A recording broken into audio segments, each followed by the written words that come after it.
Pronto. Boa noite a todas e a todos que estiverem vendo esse vídeo a qualquer hora do dia. Vamos para o nosso 11º encontro do projeto Mostra do LEM-FPE, hoje recebendo a professora Maria Cristina, da USP, que vai nos falar sobre o tema das imagens nos manuscritos medievais, e vai ter como debatedor mais um pesquisador do nosso laboratório, o Adriano Albuquerque, que também tem pesquisado nessa seara. Professora Maria Cristina, a gente mais uma vez te agradece pela presença e pela contribuição nessa noite de segunda-feira.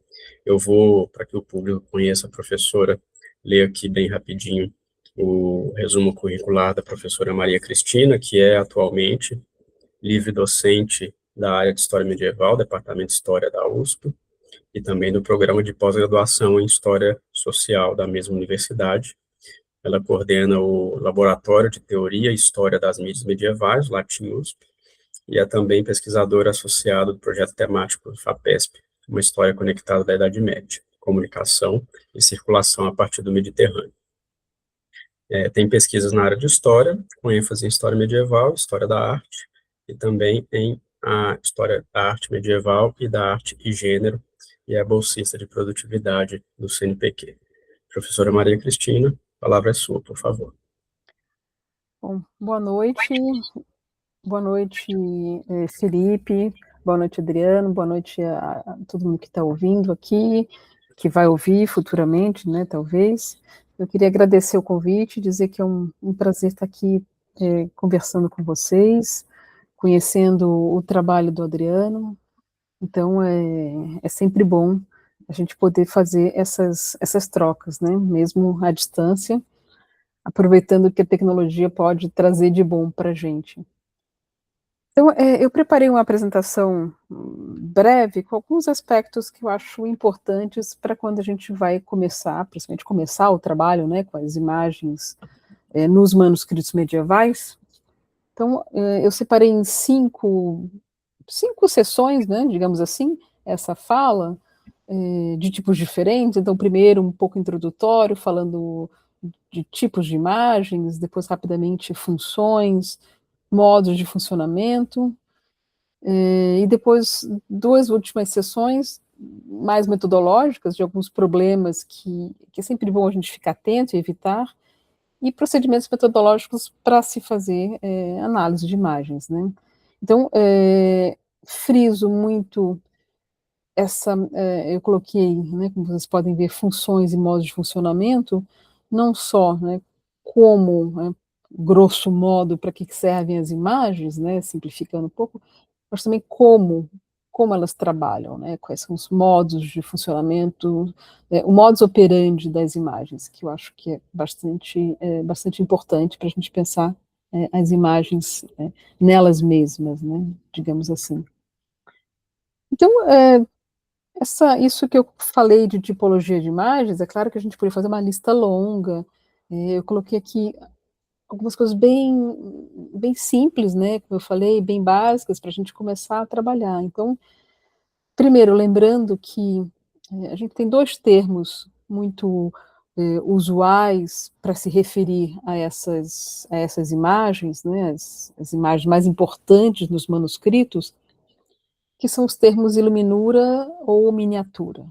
Então, são termos que são considerados basicamente sinônimos atualmente, mas que têm raízes distintas, né?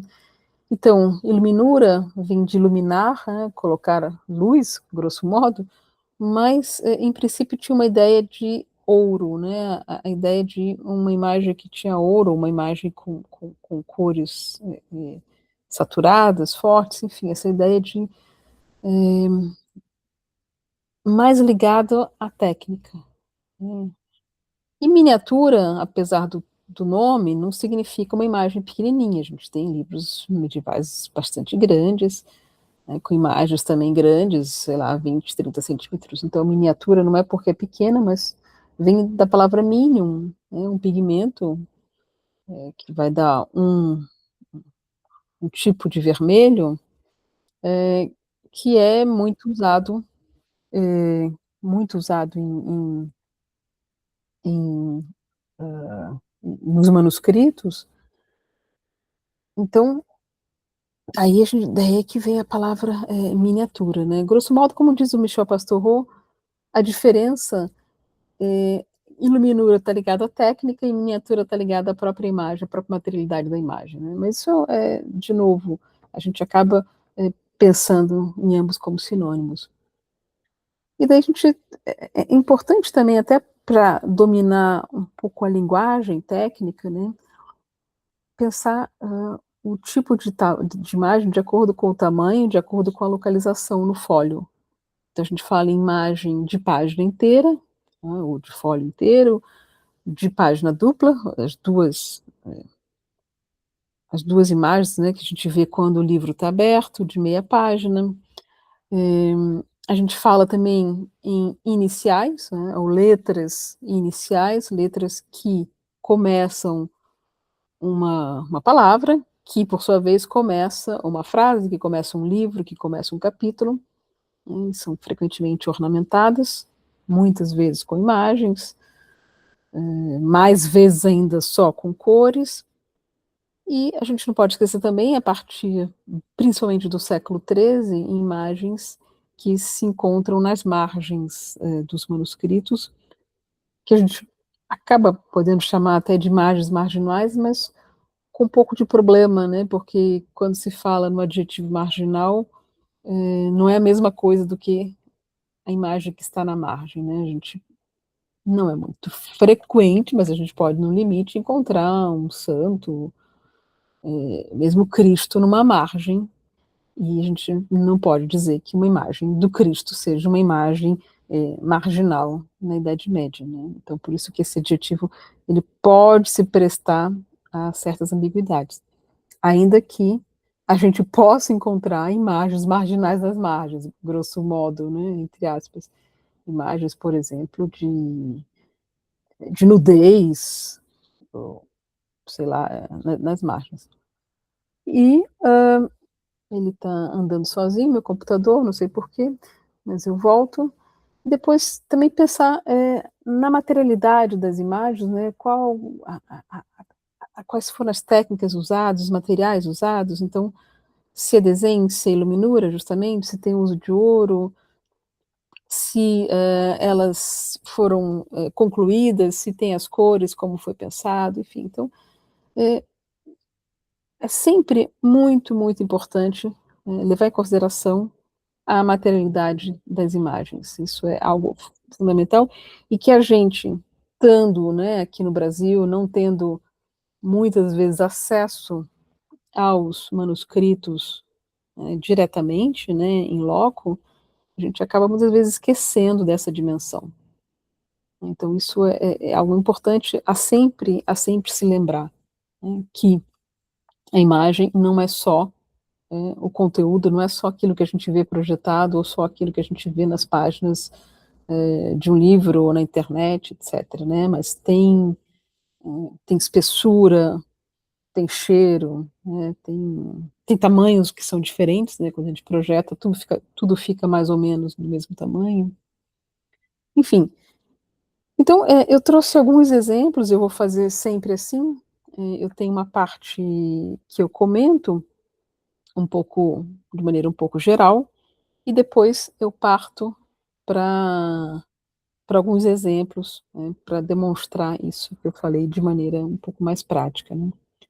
Então, o primeiro exemplo que eu trago é uma imagem de página inteira, né, justamente, então, uma imagem que ocupa quase que a totalidade do folho. Nesse caso, né, dos Evangelhos de Lindisfarne, que a gente costuma chamar exemplo de arte insular, iberno-saxã, então, a gente costuma chamar de página tapete, né, porque lembra um pouco uma tapeçaria. Mas, enfim, o importante aqui é pensar que ela está ocupando a página inteira, né, o folho inteiro. A gente fala página um pouco por vício de linguagem, né, mas vocês sabem que quando a gente está tratando de manuscritos, a gente fala de fólios, né, então o folho reto, que é a parte da frente, e a parte de trás é o lado verso. Então, um reto, nesse caso. Se a gente virasse, no reverso disso, a gente tem o folio inverso. Então, uma coisa que vocês vão observar é que mesmo nessas imagens de página inteira, sempre vai ter uma margem que sobra, que é o próprio manuscrito, que é o próprio pergaminho do qual é feito o manuscrito. A gente não vai nunca, praticamente nunca, a não sei que o manuscrito tenha sido reaproveitado e tenham sido feitos comentários, glosas nas margens, a gente vai encontrar essa margem sem texto e sem imagem. E que tem, entre outras coisas, uma lógica muito prática, né, que é ter o espaço para você poder folhear sem colocar o dedo na tinta. Nessa segunda imagem aqui, por exemplo, se vocês observarem bem, no canto direito inferior, tem um tom um pouquinho mais escurecido, né, como se fosse uma certa mancha escura, que é justamente a marca do dedo, né. Com o passar do tempo, muito folheado, o dedo vai trazendo sujidades e fica essa mancha, né, que a gente percebe, e daí se a imagem fosse até mais embaixo, com certeza ela seria danificada. Então aqui a gente tem um outro exemplo de imagem de página inteira, né, uma cena de doação de livro, algo que a gente encontra com uma certa frequência, né, é uma preocupação muito interessante, a gente poderia chamar de uma meta-imagem. O livro se abre com uma imagem que faz referência ao próprio livro, né, e aqui a gente vê nesse detalhe, de novo, no livro que é exibido, que seria a própria Bíblia que está sendo ofertada, né, ou seja, o livro onde se encontra essa imagem, né, nessa imagem tem um outro livro com uma imagem, né, e aí, uma imagem de Cristo, numa mandorla, enfim, ou Deus Pai, não dá muito para ver, mas o que é interessante é que o livro mostra, de novo, o livro na imagem mostra, de novo, uma imagem de página inteira. Na verdade, eu falei Cristo, mas não, o texto está falando da criação, né, então é uma imagem de Deus Pai Criador. Na sequência, a gente vê aqui, no manuscrito que a gente chama de Beatos, o Beatos é um gênero, um gênero literário com uma difusão bastante importante na Idade Média, que é um apocalipse comentado, organizado por um monge anônimo, daí vem o nome Beatus, um monge da Península Ibérica, e a gente vê então uma imagem de página inteira, né, então, o livro foi feito para ser visto aberto, então como a gente pode ver aqui, o lado verso de um lado, o lado reto do outro, que se complementam, que formam essa mesma imagem. A gente tem aqui uma imagem de meia página, uma obra da Christine de Pizan, né, uma autora bastante conhecida, medieval. Vocês veem que em cima tem a imagem, né, e na sequência tem o texto. E percebam que aqui as margens, elas são ornamentadas com motivos vegetais. Isso é muito frequente no século XV, esse tipo de ornamentação, mas ainda assim, uma parte das margens tá nua, né, a gente vê o próprio pergaminho, e novamente é uma cena de doação do livro. Falei para vocês, vocês podem ver muito isso, essa cena, que o próprio livro é doado. Que é um bestiário, também um outro gênero muito, muito importante, muito, muito famoso.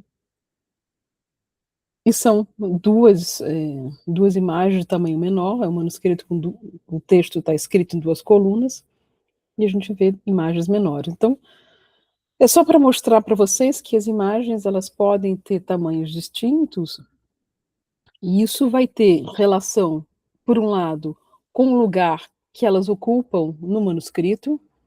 Então, há uma tendência, quando se vai abrir o manuscrito, né, a gente veja uma imagem de página inteira, isso é comum, né, isso é bem interessante, justamente nesse livro, na imagem, que fica bem claro essa ideia da imagem de página inteira abrindo o livro. Mas isso tem a ver, principalmente, com os recursos que foram disponibilizados, utilizados na fabricação do livro, porque, obviamente, quanto maior a imagem, quanto mais luxuosa, quanto mais cores, quanto mais ouro, mais cara ela é. Bom, esse é um exemplo de inicial, tem uma letra D, D de Deus, então é o que a gente chama de uma inicial historiada, né? Uma inicial que tem uma imagem dentro dela, a imagem da Anunciação. A foto não deixa perceber muito, mas o fundo da inicial é de ouro. O ouro, sobretudo em fotos mais antigas, o ouro ganha essa cor meio marronzada, né? Perde o brilho que ele deveria ter. Aqui é uma outra letra inicial, uma letra G de Gregórios, e justamente a gente vê no interior da letra G o próprio Papa Gregório escrevendo. Então, isso também é uma coisa muito interessante, é um tema que tem me ocupado já há algum tempo, que são as representações dos livros, né? Ou seja, as imagens de livros dentro de livros, né? As imagens de livros nas imagens, digamos assim. Então, esse jogo de meta-imagens é algo que me interessa muito. De novo, vocês vejam a borda com essa vegetação fitomórfica, né, vegetal. Eu costumo dizer, brincando, se vocês encontrarem um manuscrito com esse tipo de borda, vocês podem ter quase certeza que ele é do século XV. Então, é bem interessante para facilitar a datação. E aqui a gente tem uma outra inicial, um outro D, de Deus também, que faz o papel praticamente de uma imagem de meia página, o tamanho dessa letra D, né, o grau de ornamentação que ela tem.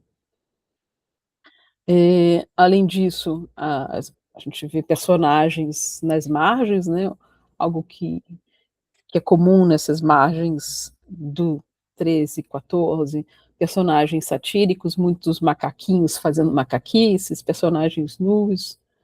Então, para quem acha que a Idade Média não tinha humor, não viu essas margens medievais, né? E muitas vezes em livros litúrgicos ou paralitúrgicos, como aqui um livro de horas. Vocês veem, por exemplo, que tem um macaquinho que está segurando a haste da letra D, né? Que tem em seu interior uma cena dos Reis Magos, a Virgem e o Cristo. E do lado de fora, uma mulher ajoelhada, que provavelmente é a pessoa para quem o livro foi feito. É uma mulher devota, então ela está, ao mesmo tempo, devotamente posicionada na margem, mas sendo sustentada por um macaquinho, né? Então tem uma lógica muito interessante, muito ambígua, muito mesclada, longe daquela dicotomia que a gente pensaria da Idade Média, muito ou sacro ou profano, ambos separados. Depois mais uma imagem aqui, agora sim não é mais uma inicial, é uma miniatura mesmo, de meia página, convivendo com, embaixo, uma inicial, e depois vários personagens nas margens. Também é um livro de horas, um livro muito importante, muito difundido na Idade Média, principalmente entre leigos. Bom, depois eu disse que a gente vai encontrar imagens que tem só o desenho, né, só o contorno, sanguínea, em tinta, enfim, isso é muito frequente, por exemplo, em livros de modelos, como aqui, né, que são copiados, que vão servir de calque para outros, né, para outras imagens. Então, a gente tem alguns livros de modelos que sobreviveram, às vezes folhos soltos, né, como aqui. E algo que é muito interessante, a gente tem alguns casos de livros, ou pelo menos imagens, que ficaram incompletos. E ficando incompletos, a gente consegue perceber um pouco o processo de fabricação. Então, a gente vê, por exemplo, que aqui o desenho está pronto, mas as cores ainda não foram aplicadas para além do ouro, né? O ouro era a primeira, digamos, a primeira cor que se aplicava. Então, em geral, grosso modo, se fazia primeiro, se escrevia primeiro o texto, se copiava, se fosse o caso, primeiro o texto, em geral, deixando espaço para as imagens, e daí, no processo de fabricação das imagens, primeiro o desenho, depois o ouro, depois as demais cores. Então, em geral, a ordem é mais ou menos essa, e a gente sabe disso, entre outras coisas, muito por esses manuscritos inacabados. Aqui é um exemplo da aplicação do ouro. Aqui dá para ver melhor do que aquela outra foto, o brilho do ouro num livro de horas também, que aqui, por exemplo, vocês veem que eu falei, né, que os livros, geralmente as imagens não vão até o final, vocês vão dizer, mas esse daqui está indo até o final. Mas se vocês repararem bem, do lado reto, está cortado embaixo. Em algum momento, esse livro foi recortado para ser reencadernado, provavelmente, aconteceu alguma coisa, enfim. Então, fizeram um corte, como se fosse, sei lá, como algum tipo de guilhotina, para poder diminuir o tamanho, padronizar o tamanho, etc.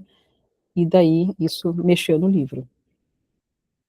Bom, passando agora para o outro aspecto, né, das funções das imagens, lembrando, eu vou falar aqui de algumas, isso não é exaustivo, não é uma receita de bolo, também não é exclusivo, não é uma imagem serve para uma coisa e não para outra. Frequentemente, as imagens têm mais de uma função, e é difícil muitas vezes separar, mas, por exemplo, né, a gente pode pensar, né, que a imagem, ela dá a ver o texto de outra forma, ela mostra o texto de outra forma, assim como ela pode explicar, interpretar o texto, assim como ela pode complementar o texto. Isso pensando numa lógica dos folhos, mas de maneira mais ampla, né? Então, a imagem também ela pode organizar o livro, marcar o início de capítulos, ou, no caso da Bíblia, marcar o início dos livros da Bíblia. Tem uma função que é evidente, né, que é qual quase todas as imagens participam, que é uma dimensão estética, embelezar o livro, e também, junto com isso, né, frequentemente indicar o status do proprietário, da proprietária, lembrando que se trata de algo caro, de algo valioso. Então, você ter um livro com imagens, isso não é para qualquer pessoa, não é qualquer um que tem acesso, e principalmente no caso dos livros de horas, é uma maneira de mostrar o seu status elevado. Então, grosso modo, né, a gente pode pensar que as imagens têm uma preocupação que é comunicar, mas que é também pensar, ajudar a pensar, mostrar, embelezar, enriquecer, organizar. Algo que sempre chama atenção, se a gente atribuir às imagens somente uma função ilustrativa, pedagógica, ou imaginar que as imagens elas são dependentes do texto, que a imagem vai sempre mostrar o que o texto diz, isso é reduzir muito as funções das imagens, né? Elas podem muito mais do que isso. Elas não vão estar necessariamente presas somente ao texto, estritamente ao texto. Eu trouxe exemplos que são um pouco mais evidentes aqui, né? Um exemplo de um fólio, um tratado do Alberto Magno, do Animalibus, e está falando do corpo humano, então a gente vê aqui, né, um corpo de frente e de costas. É claro que nesse caso se trata de uma ideia de figurar, de ilustrar, né? Ou seja, é importante que o leitor veja aquilo que está sendo falado, está sendo descrito, né? Então esse é um caso, né, digamos, como eu falei, que é um caso mais ilustrativo, mas isso é uma possibilidade, e nem é a mais importante numericamente. Como aqui, por exemplo, a gente tem um calendário no livro litúrgico, e daí a gente tem os meses, e junto com o calendário dos santos, das festas, né, ao longo desse mês, a gente tem imagens que mostram o signo zodiacal e a atividade associada àquele mês, né? Então, a imagem aqui, ela não só ela está fazendo referência à própria, digamos, ao próprio universo, né, que o calendário também ajuda a organizar, mas ela também mostra, né, de outra forma essa ordenação do mundo e do tempo. Aqui, né, por exemplo, o texto vai falar, né, do louvor, né, do cuidado de São Luís com o crucifixo. E a imagem mostra isso. Mas, de novo, mostra de acordo com as suas lógicas, né, e mostra construindo o seu discurso, né? Então, por exemplo, pensando no tamanho do crucifixo em relação a São Luís, a posição de São Luís, o texto não vai trazer o texto não vai trazer todos esses detalhes. Exatamente em que posição estava o São Luís, em que posição estava o crucifixo, em que posição estavam as demais pessoas. Isso tudo não está no texto, mas está na imagem. A imagem está construindo esse seu discurso visual. Como aqui, por exemplo, um outro livro de horas, que a gente vê o ofício dos mortos. Esse é o início do ofício dos mortos, e a imagem, então, mostra um exemplo de ofício dos mortos, um exemplo desse ritual, digamos que acontecendo, né? O que abre o livro e, ao mesmo tempo, também cria esse ambiente, cria essa atmosfera, digamos assim. Ou é muito comum, por exemplo, na abertura dos evangelhos, a gente encontrar as imagens dos evangelistas. Frequentemente, ou segurando um livro, ou, como é um caso aqui, que não é tão comum assim, ele está fazendo digamos, a pauta, né, para poder escrever, né, o São Mateus. Em algumas bíblias, né, alguns evangeliários do, grosso modo, século 8, 9, 12, até 12, 13, a gente encontra, por exemplo, essa abertura com as chamadas tábuas de cânones, com a concordância dos evangelhos. Então isso, por exemplo, é muito interessante, porque é uma maneira de organizar visualmente algo que o texto não faz, que é colocar lado a lado, em paralelo, as passagens que são comuns nos 4 evangelhos, nos 3, em 2, enfim, tem toda uma combinação aí matemática para mostrar a concordância entre os evangelhos. E isso se faz graças à imagem, graças a essa ordenação, né, dos números das passagens, essa ordenação em forma de coluna, que é redobrada pelas próprias colunas, que são, em geral, ornamentadas com os próprios evangelistas, como a gente vê aqui, né, pelos símbolos dos evangelistas. Então, é uma maneira também de criar uma abertura monumental a esses evangelhos ou as Bíblias. É uma coisa que é muito importante para as imagens é a ideia de adequação, né, de decoro. Então, você tem algo que é muito importante, que é a abertura e a concordância dos evangelhos, e você ornamenta de acordo com o que esse texto merece. E um último exemplo desse item, né, a questão do status que é conferido pelas imagens. A gente vê numa imagem de página inteira, de um lado, no lado reto, anunciação, e no lado verso, várias pessoas, digamos, assistindo essa anunciação, e daí a gente vê, claro, o casal de nobres, para quem o livro foi feito, acompanhados de suas damas e homens de companhia, com brasões, né? Então a gente vê bem essa exibição de si, essa exibição de posição, né, não só pelos brasões, mas também pelo fato de estarem participando, digamos, assistindo ao vivo, entre aspas, a anunciação.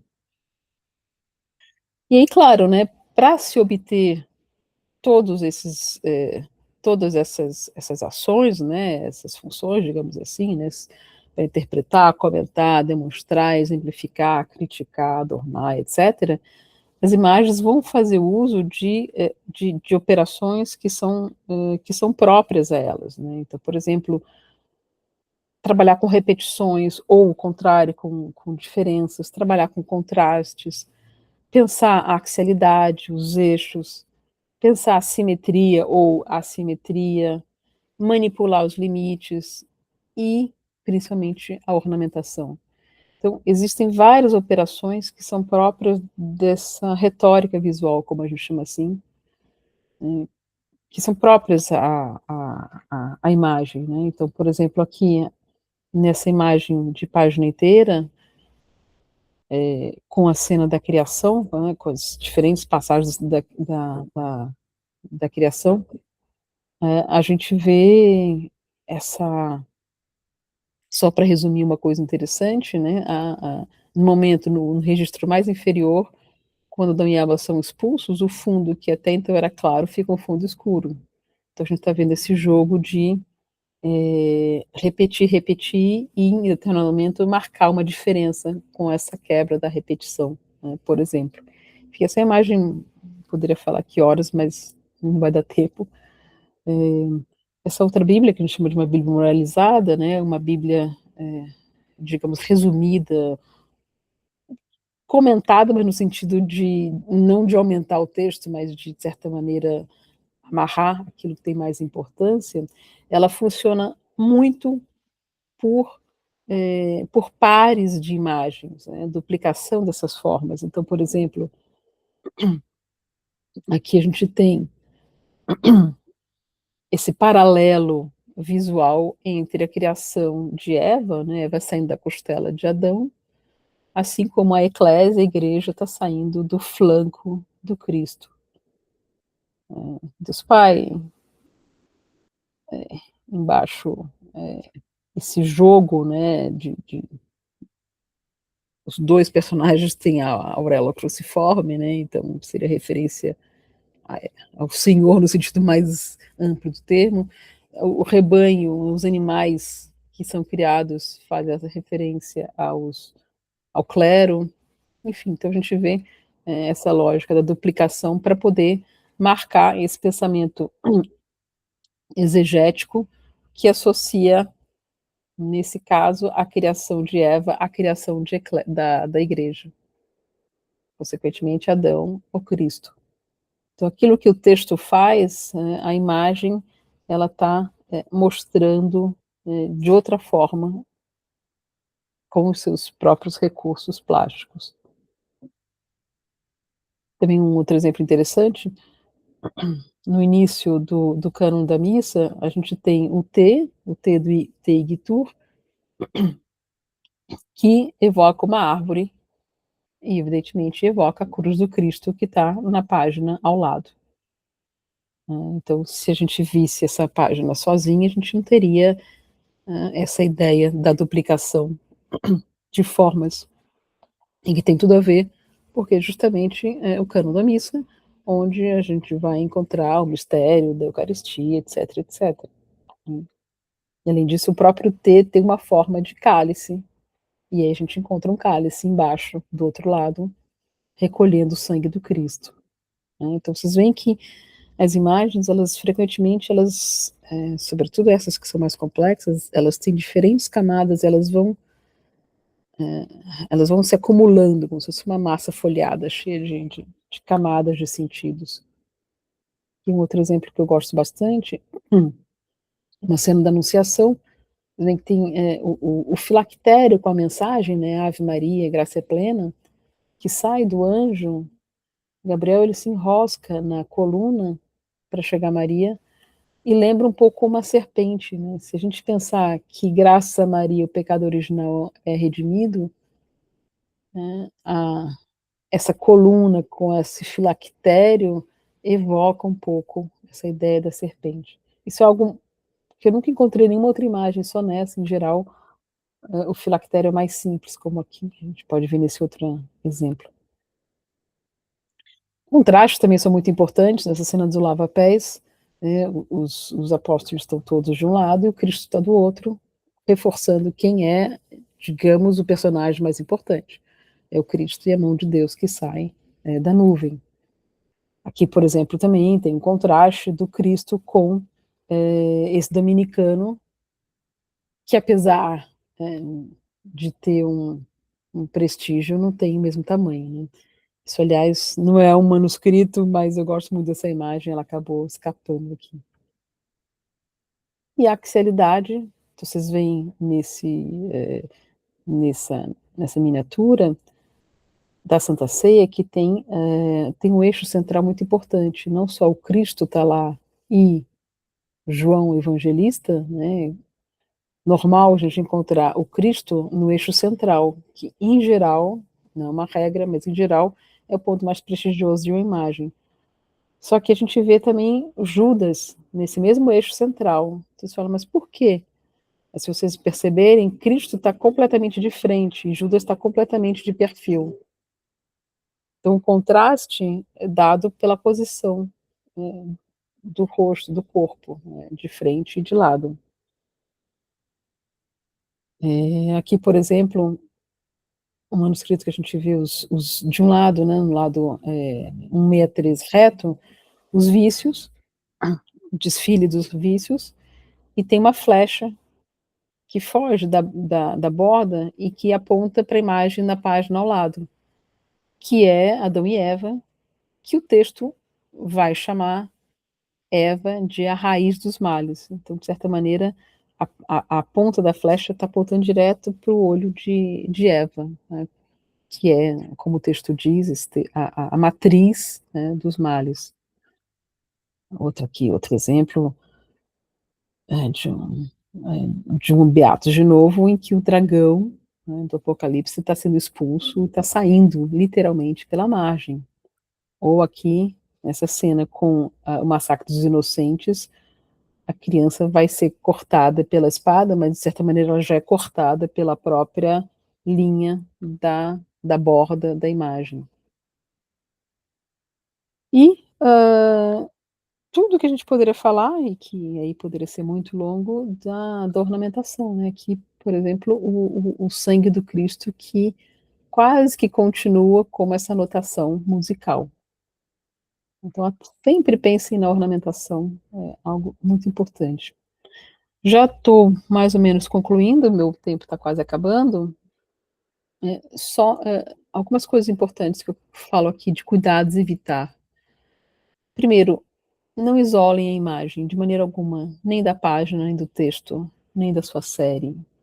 Isso é muito importante. As imagens, elas não existem de maneira autônoma. Depois do que eu já falei, não pense em imagem como uma simples ilustração. de um texto ou de uma situação. Ela sempre vai muito além, ela sempre pensa, comenta, enfim. E o terceiro, não faça um juízo de valor ou projeções subjetivas. Então, não é porque tem lá um fundo vermelho que aquilo é o inferno, é a paixão, ou enfim, e muito cuidado com tudo o que é simbolismo, né. Daí eu recomendo muito a leitura do Michel Pastoureau, que eu brinco que é um exemplo extremo de recortar, de isolar uma imagem, né, uma imagem que foi recortada, uma inicial, que deixou de ser inicial e virou um quadro, né, enfim, completamente fora do seu contexto. Que outro caso interessante, se a gente visse essa imagem sozinha, a gente não conseguiria entender. Essa daqui, a gente diria, bom, é uma cena da crucificação, Cristo na cruz, ok, sem grandes problemas, mas ela foi feita para ser vista assim. E aí a gente entende que o rei, né, o imperador Carlos o Calvo, está em posição de devoção, frente ao Cristo na cruz. E um outro exemplo de evitar juízo de valor, que também é meio exagerado, né, só para mostrar a hipérbole disso, imagens que são censuradas porque em algum momento, difícil saber quando, alguém não suportou ver a nudez e foi lá e riscou. Esse manuscrito do Inferno do Dante, ele é cheio de censuras desse tipo, é muito interessante, as pessoas riscam todas as partes que vão considerar como indecentes, e que na verdade não são indecentes porque estão coerentes com o que você pode encontrar no inferno, né? Mas algum espectador, algum leitor posterior não entendeu bem isso. E por último, né, alguns procedimentos metodológicos, né? Então eu sempre digo, observem atentamente a imagem, né, com o tempo, pensando nos detalhes, pensando no todo. Se possível com acesso direto, mas se não der, claro, né, com acesso indireto. Vale muito a pena descrever a imagem como exercício, é um exercício muito importante. Quando a gente descreve, a gente se força a ler, a ver com cuidado. Não necessariamente a descrição, ela tem que aparecer no trabalho final, mas, claro, né, às vezes você quer falar a pomba que está ali em cima, daí é importante frisar isso. Mas, de maneira geral, você não vai descrever, principalmente se você tem a imagem ao lado, né, acaba ficando muito chato você descrever minuciosamente a imagem que a gente está vendo ali no nosso texto ao lado. Importante buscar referências em catálogos, bibliografia, banco de imagens, obviamente, né, de saber o que foi feito sobre essa imagem, fazer as perguntas, né, quando, onde ela está hoje, para onde ela foi feita originalmente, quem fez, quem mandou fazer, como funciona, qual a materialidade, por quê, para quem, né, quanto custou, enfim, todas essas perguntas que qualquer historiador faz e que também é importante que se faça em relação às imagens, né. Também ver relações com a tradição iconográfica e a tradição textual, né, isso tem a ver com não isolar a imagem, até para saber se uma imagem é muito diferente, é preciso saber qual é essa tradição, né, o que se fazia e o que se fez de diferente. E importante que se construa um repertório, que se frequentem os bancos de imagens, para a gente criar esse repertório de imagens. Muito importante fazer comparações, estabelecer séries, né, séries coerentes, fundamental, né. Daí recomendo muito a leitura do Jérôme Bachet, os artigos dele sobre séries. O que eu já falei antes, levar em consideração materialidade, né, tamanho, custo, durabilidade, os usos, as variações, né, os efeitos, enfim, alguns desses procedimentos metodológicos mais importantes. De novo, insisto, não tem uma receita de bolo, é muito comum a gente encontrar em trabalhos com imagens a velha fórmula, vou usar o método iconográfico do Panofsky. Bom, ele pensa em 3 momentos, o pré-iconográfico, iconográfico e cronológico. Meio que, por um lado, é um pouco básico, né, você tem que descrever, você tem que identificar, e você vai analisar, e aí que complica, né, que é essa etapa iconológica, que é super complicado? Então, dizer, eu usei o método iconográfico do Panofsky, não ajuda em nada. Só que, por exemplo, eu falei muito mais coisas do que esse método panofskiano, usado da maneira como ela é usada, como se fosse, de novo, uma receita de bolo, é um problema. E aí, só mais um último exemplo, que eu gosto bastante, é uma miniatura com a morte de Rolando, do século XIV, das grandes crônicas do Reino da França, mostra o Rolando morto e a sua alma sendo levada para o céu. Então, ele está lá de armadura, como um soldado, né, e depois a sua alma como uma personagem nua, enfim, como também muito comum. Lembrando que é sempre importante pensar a imagem no seu contexto do fólio inteiro. Então a gente vê, por exemplo, o tamanho, né, o que na primeira imagem poderia parecer muito grande, não é tão grande assim. E pensar em comparações, como, por exemplo, essa outra cena pelo Jean Fouquet, né, um pouco depois, no século XV, também da morte do Rolando, e a gente vê as enormes diferenças. Então, a gente vê como há uma diferença estética, uma diferença de fórmulas plásticas, né, uma ideia de perspectiva, uma ideia de volume que na primeira não tem. Mas para que serve isso, né? Não que eu queira comparar, mas para saber, né, que mudanças há, o que você pode pensar, né, que limites há, o que poderia ser feito no futuro, enfim, pensar séries, isso é muito importante, né? Pensar comparações é muito importante, mesmo que, e não só mesmo, mas principalmente para a gente pensar, para nessa etapa de refletir sobre as nossas imagens. Acho que eu fico por aí, aqui eu acabei falando um pouco demais. Eu vou parar de compartilhar, se eu conseguir. Ainda apanho com essa... Opa, aqui tinha uma última imagem que escapou. Um livrinho pequenininho para lembrar como a materialidade é importante. E acho que agora eu consigo voltar. Isso, consigo. Pronto. Maria, você quer projetar essa última imagem que faltou aí? Vocês não viram, só eu? Eu acho que não. Eu acho que não. Eu não sei qual era. Coloca aí de novo, só para ver se é a que apareceu aqui para gente. É uma ultimazinha bem pequenininha. Quase um livrinho de boneca. Deixa eu ver se eu consigo.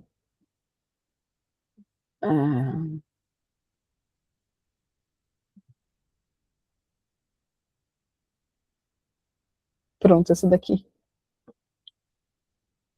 Sim, agora apareceu. Um livrinho bem pequenininho. Bem pequenininho. Pois é, só para mostrar essas diferentes, né? Que a gente não imagina que ia ter um livrinho tão pequeno. Sim. Mas é isso. Maria Cristina, muito obrigado. Foi bem sucinto, não precisa se preocupar com o tempo, mas foi uma aula, pelo menos para mim, bastante proveitosa, para eu aprender também a tratar documentos dessa natureza com os meus alunos. E creio que o Adriano, que vai nos falar agora e nos apresentar a pesquisa dele, também deve ter achado muito proveitoso pelo que a gente conversa, né, Adriano? Aprendemos muito.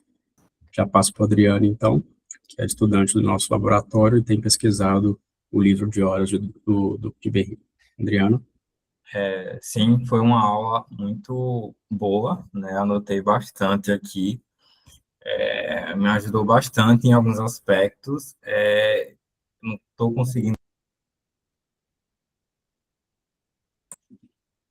Você vai projetar a sua tela, né? Tá. Tem um botãozinho para você, está mutado o microfone, Adriano. Assim, na verdade, eu nunca compartilhei pelo Google Meet. Tem Aí um eu estou botãozinho aí no aqui, centro. então está sendo meio novo. Tem um botão aí no centro, só clicar nele e você está com a Isso, janela agora do... eu clico nele, mas não aparece a opção para os meus arquivos, né? Ou, pelo Mas menos, no Canva também não aparece. você tá no navegador com uma aba do Canva aberta, é isso? Estou. Pronto, então, na hora que você clicar no botãozinho de compartilhar a tela, aí vai aparecer aí na primeira opção aí deve aparecer a janela do Canva, não aparece não? É porque eu estava tentando compartilhar Aí, ó, agora foi. o próprio. Aí clica lá embaixo no tela, isso, aí, ó, Que eu agora estava tentando compartilhar do meu próprio computador que eu tinha salvo. Então, pessoal, boa noite. Eu vou fazer uma apresentação breve, né, da minha pesquisa, que ela tem sido uma atividade dupla, né? Eu tenho finalizado o meu PIBIC, né, pela ProPesc, né, com a orientação do professor Felipe, e também eu tenho estado ali naqueles momentos que vem antes, né, da defesa do TCC. Então, eu estou muito envolvido, assim, pela escrita desse trabalho, que, né, na minha última tentativa de tema, eu chamei ele como A Imagem e o Gesto em um Manuscrito Medieval, considerações a partir dos fólios 17 e 19 verso de Tregiste Israel, do Duque de Berry, né, que se a gente coloca em tradução para o português, seria As Riquíssimas Horas, né, do Duque de Berry.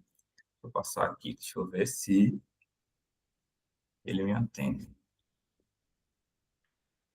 Deixa eu ver se está indo. Pronto, foi.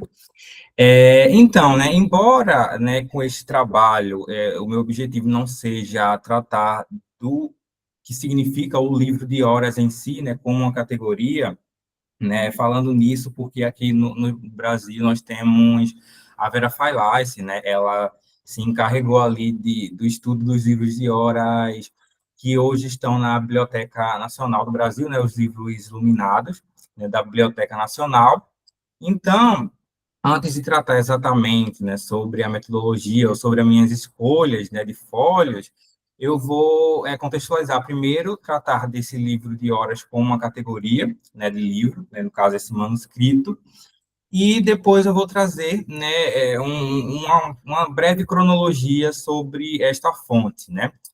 Quando a Vera Failhace ela fala dos livros de horas, ela tem tanto uma preocupação de caráter histórico, né, ela identifica ela chama esses livros como uma espécie de best-seller, né, no final da Idade Média, né? Isso porque eles floresceriam, né, neste momento, né, desses anos finais da Idade Média, né? E, né, ela também localiza esses livros geograficamente, né, onde eles tiveram ali maior circulação, né, que no caso a gente fala aqui da Europa Ocidental, né? Tanto ali sobretudo na França e nos Países Baixos. Ela também considera, né, alguns senso comuns, né, relacionados ao livro de horas, né, isso porque a gente pensa, né, que por, né, ser um livro com um quantitativo enorme assim de imagens, né, assim existiam algumas leituras que percebiam esse livro como um breviário para leigos, né, e estariam ali incapacitados de ler, né? E ela percebe isso como uma ideia simplificada, né? E também, inclusive, nesse próprio livro, né, que ela faz essa análise dos livros de horas iluminados, ela trata de livros de horas que não têm tantas imagens, né? O livro, ele é mais texto, o manuscrito, ele é mais texto do que imagem, né? E, né, uma função que ela aplica a esse livro é de alfabetização, né? Ela percebe nesses livros que existiam neles, né, uma função ali de alfabetização, né, sobretudo para as crianças, né? E partindo de uma cronologia deste livro, primeiro eu identifico o dono, né, deste livro, que no caso é o Jean de Valois, né, o Duque de Berry. E o que acontece, né, na biografia dele, nós temos que ele está ali, né, nesse parentesco, né, referente aos reis da França, né, eles são sempre identificados como mecenas das artes, né, entusiastas das artes, digamos assim. E, partindo de uma cronologia, né, em relação ao manuscrito, ali em 1408, né, o Duque de Berry, eles seriam tido contato com os irmãos Lambot, né, que eles também vão ser responsáveis, né, pela existência desse manuscrito, né, e na medida em que ele já começa a trabalhar, é somente em 1413, né, que esse livro em questão, ele vai ser comissionado, né, por Jean de Valois, e em 1416, né, no inventário do Duque, né, o Duque de Berry, ele falece em 1416, e nesse inventário temos a informação de que o livro ele não havia sido acabado, né? E, ou seja, esse livro, se a gente pensar em termos de que ele vai ser finalizado, de fato, a gente tem ali entre 1482 e 1489, né, quando a obra é completada por um outro iluminador, né, que é o Jean Colomb, né? Então, esse livro, esse manuscrito, ele é um manuscrito, né, feito por muitas mãos, né? Então, ali, nas análises que eu tenho considerado, essas análises, elas tendem a dividir, né, muito bem, né, como cada iluminador, né, a função de cada iluminador, né, nesse livro, o que ficou, de certa forma, inacabado, enfim, né, e partindo ali também para as partes, né, desse manuscrito, nós temos 206 fólios, 66 miniaturas grandes, né, pintadas em guache e pergaminho, né, e 65 miniaturas pequenas pintadas em também guache, pergaminho, velhinho, certo? Deixa eu passar aqui.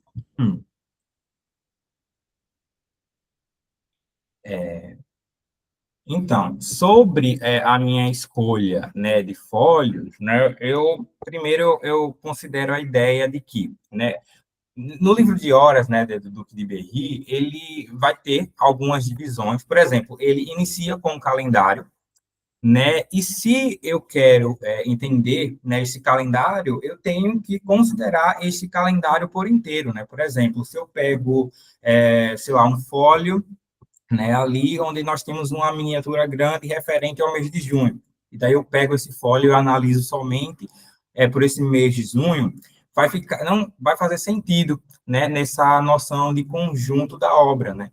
Então, esse calendário, ele teria que ser considerado, né, na sua nele inteiro, né, inteiramente, desde janeiro ao mês de dezembro.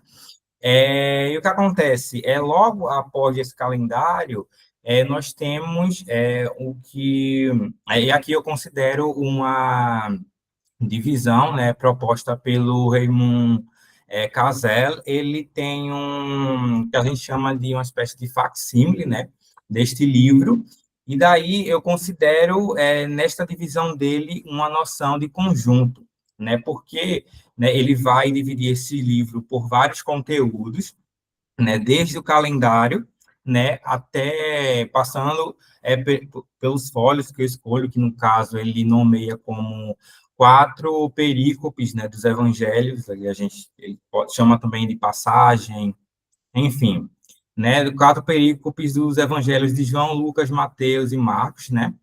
E o que acontece aqui nós temos, no caso, a primeira e a última miniatura, nós temos 2 miniaturas grandes, né, que ocupam quase que a página inteira, e essas outras 2 miniaturas, né, do meio, eu reportei, né, para que a gente consiga ver, né, mas de forma amplificada, né, elas são miniaturas pequenas mesmo. E o que acontece? Deixa eu passar aqui, porque eu tenho que... Pronto. E o que eu considero, né, nessa metodologia, né, de pesquisa e também que eu tenho escolhido, né, como teoria de pesquisa, né? Primeiro que eu tento pensar imagem e gesto, né? E quando eu parto assim para a análise do gesto, eu começo com a literatura mais clássica mesmo, como o Jean-Claude Schmitt, né? Ele é referência, né, no estudo dos gestos e também das imagens, né, na Idade Média. E eu começo, né, com ele, mas eu acho que nesse momento, assim, da minha graduação, né, em todo momento da minha graduação, né, eu tive acesso a muitas discussões, né, que, principalmente em disciplinas como História Antiga ou Medieval, onde a gente tem um acesso muito denso, assim, de fontes de cultura material, como também fontes imagéticas, né, e daí, né, que é um problema que se coloca para os historiadores, que é como a gente rompe, né, com essa ideia da imagem como ilustração, né?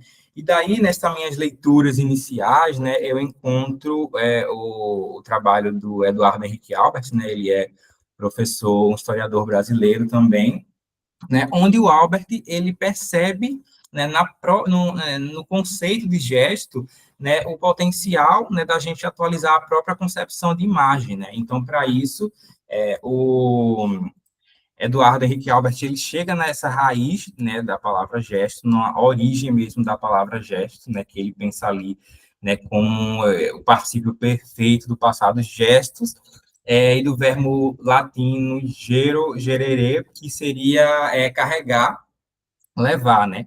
Então, ele pega, né, essa ideia, né, ele pega essa gênese da palavra gesto e aplica o que ele vai chamar como 3 modalidades de existência da imagem, né? E é a partir dessas 3 modalidades de existência da imagem que eu tenho escrito o meu trabalho, né? Ele aqui, embora, né, eu ainda vou tratar do que o Albert ele vai chamar como paradigma da representação, né, o Albert ele não vai excluir a importância da representação na leitura de uma imagem, né?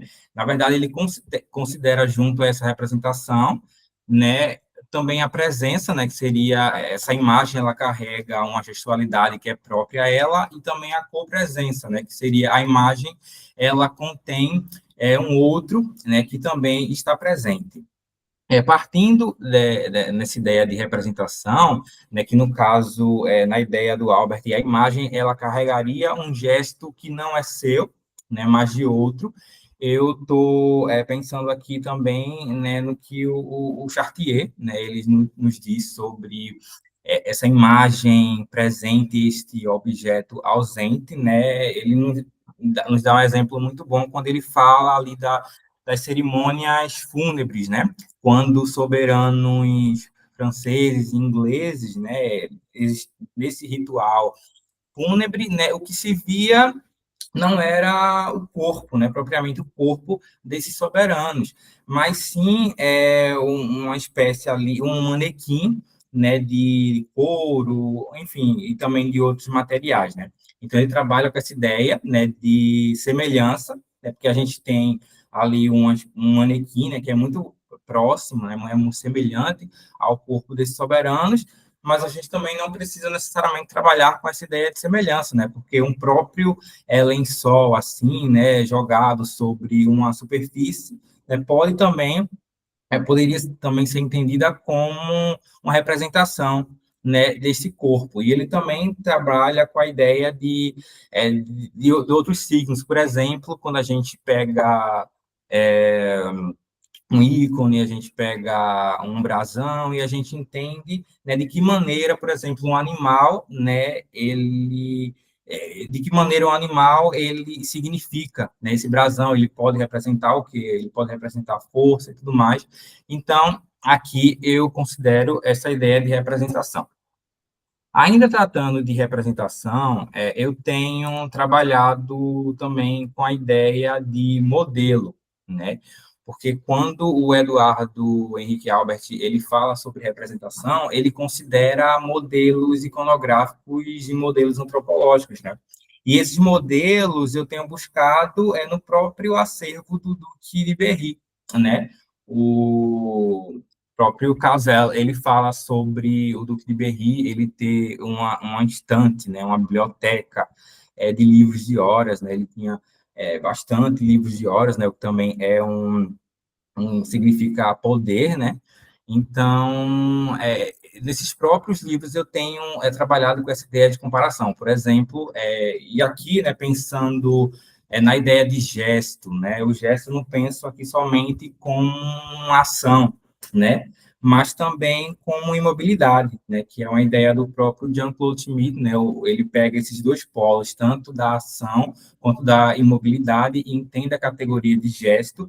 Então, quando eu penso um gesto, né, pela ótica da representação, né, e aqui tratando desses fólios onde São Lucas aparece, né, eu considero de que maneira essa postura, né, ela permanece, né, nesses manuscritos, ou se, enfim, e também em contraste, né, com outras personalidades, né, e o que significaria essa postura, né, nesses termos de representação, certo? Mas o que acontece, voltando, né, para as três modalidades de existência da imagem, né, e daí, a partir do Albert, eu não me prendo somente à representação, né, eu também trabalho, eu tento trabalhar com essa ideia de presença, né, ou seja, a imagem, ela carrega uma gestualidade que ela é própria, né, a imagem, ela tem suas técnicas, né? Ela foi construída a partir de técnicas, né? Ela foi construída por pessoas, e essas pessoas, elas tinham algum tipo de posição social, enfim. E daí a gente analisa essa imagem pelo que ela é, né? E daí, né, eu pego também a ideia do Daniel Russo, né, que ele nos diz que essas imagens, elas ultrapassam os textos, né, na medida em que a gente entende essas imagens por sua vida própria, né? O Albert, ele chama isso, né, da gente entender a imagem como um objeto de ação social, né? Então, tratando aqui também nessas imagens que ultrapassam os textos, eu até faço uma correlação, né? Eu sou da licenciatura, então é um problema, assim, também que eu percebo no próprio ensino de história básico, né? Eu já fiz um trabalho onde eu analisava alguns livros didáticos, né, e daí, né, eu pego alguns teóricos, né, que eles vão problematizar o fato de que as imagens, né, nesses livros, nessa parte medieval, né, dos livros didáticos, elas sempre aparecem como suporte do texto ou como a ilustração do texto, né, então a gente tem sempre termos ali como a imagem representa determinada coisa, né, então a imagem nunca é trabalhada pelo que ela é, né, pelo que ela pode oferecer. E, além dessa presença, eu também tenho pensado em termos de copresença, né, que é a imagem, ela contém um outro que está presente, e também eu considero aqui a própria metalinguagem, né, que a professora Maria, ela menciona, né? Por exemplo, em um livro de horas, a gente vai ter pintado um livro de horas, né? Mas também pensando na copresença no sentido de como essas imagens, elas podem ser apropriadas, né? Dentro do que significaria essa função ali dos livros de horas.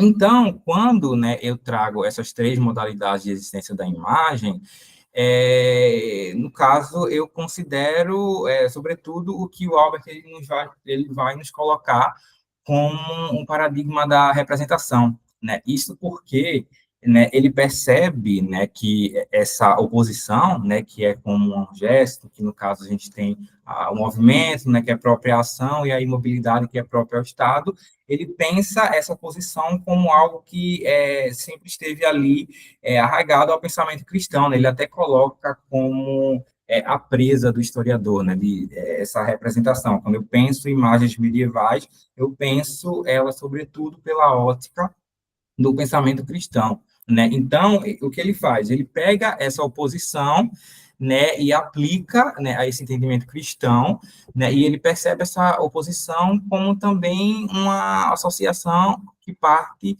né, de uma tensão, né, entre corpo e alma. E aí ele usa o exemplo de gesto, signo e gesto-ação, né? No gesto-signo, o corpo ele pode exprimir ali, né, esses movimentos da alma, e nesse gesto-ação, o corpo ele estaria ali agindo sobre o mundo exterior.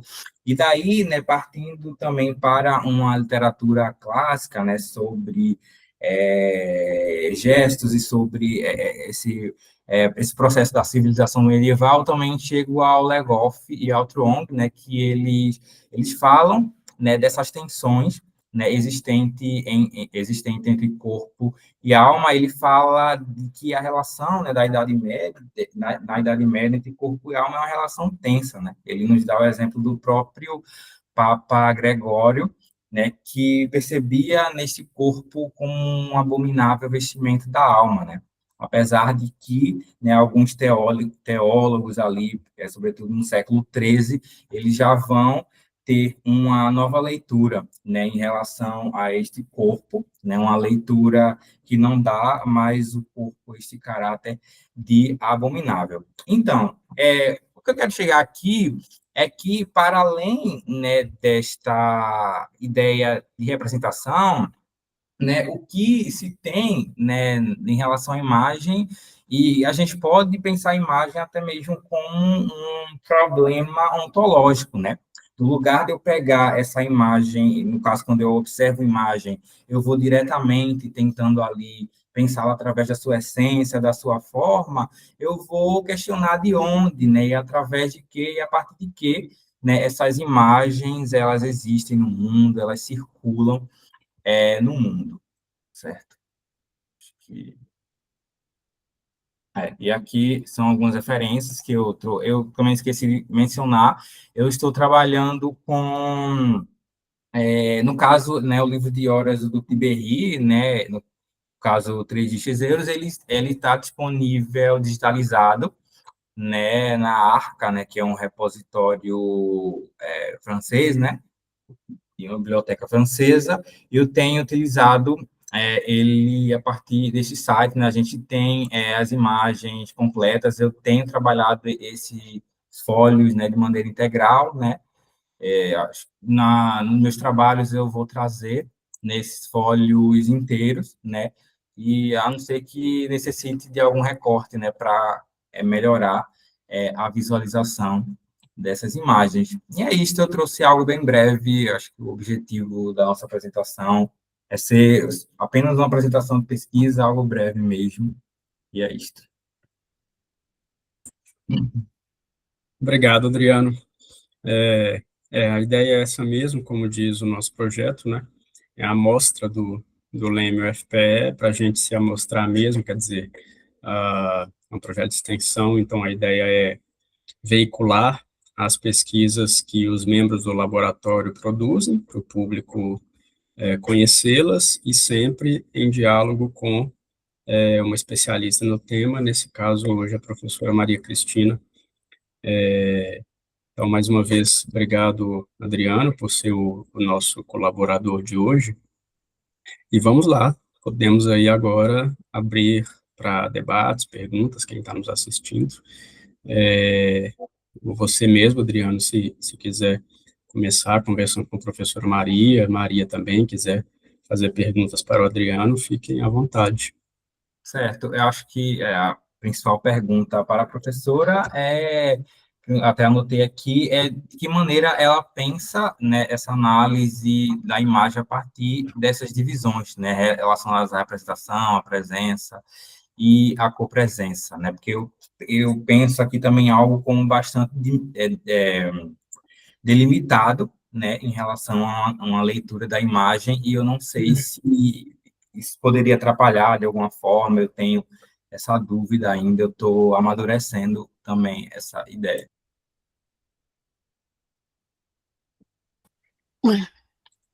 É uma questão bastante complexa, né? Porque quando você está partindo de uma construção teórica de autores, né? De um sistema teórico, você tem que realmente pensar bastante. Então, você me faz essa pergunta assim de, cara, eu precisaria retomar esses textos do Eduardo, né? Do Eduardo Aubert, só essa precisão, né? Aubert, que é o nome dele, retomar esses textos do Eduardo Aubert, do Rousseau também, mas digamos, é uma discussão muito interessante, né? Porque eu estava pensando, e estou pensando nesse momento, do ponto de vista mais, de certa maneira, de uma história das imagens, pensando na materialidade, né? E essa discussão é uma discussão muito da ontologia da imagem, da teoria da imagem. Então, isso é muito, muito rico, né? É uma outra, uma outra forma de você pensar esse modo de funcionamento, que não é um modo de funcionamento, digamos, específico de cada imagem, mas é uma discussão sobre o modo de funcionamento teórico das imagens medievais, né? Então, digamos que é uma discussão que parte de um outro interesse, né? De outro interesse, digamos assim, e que obviamente, né, tem, tem partes tem partes em comum que são principalmente, né, essa referência, essa relação com o referencial, né, por exemplo, nesse caso, os textos, né, os limites da relação entre imagem e texto, né, por exemplo. Então, quando o Daniel Rousseau ele fala de presença, né, ele tá pensando justamente aquilo que as imagens fazem, são, né, e que não necessariamente vai se reduzir ou não vai se reduzir a um referencial externo, né, mas elas estão ali, então elas são, né, essa é uma dimensão bastante, bastante importante. Então, digamos que, eu até diria, né, na verdade, até me surpreendeu, né, são discussões muito complexas, até para quem está na graduação ainda. Eu acho que você tá com uma reflexão, né, preocupada com questões muito, muito complexas, né, muito interessantes.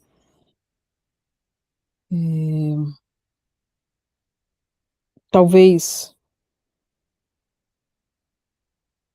que valeria a pena, talvez reforçar mais a própria análise da imagem, das imagens, não digo em si, porque fica parecendo uma coisa meio estranha, né?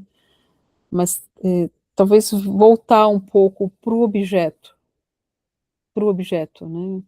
Ou seja, para o manuscrito, pensar um pouco esse manuscrito, como você fez quando você aproxima, faz comparações, por exemplo. Então, pode ajudar a fazer esse diálogo entre essa discussão um pouco mais teórica e uma discussão um pouco mais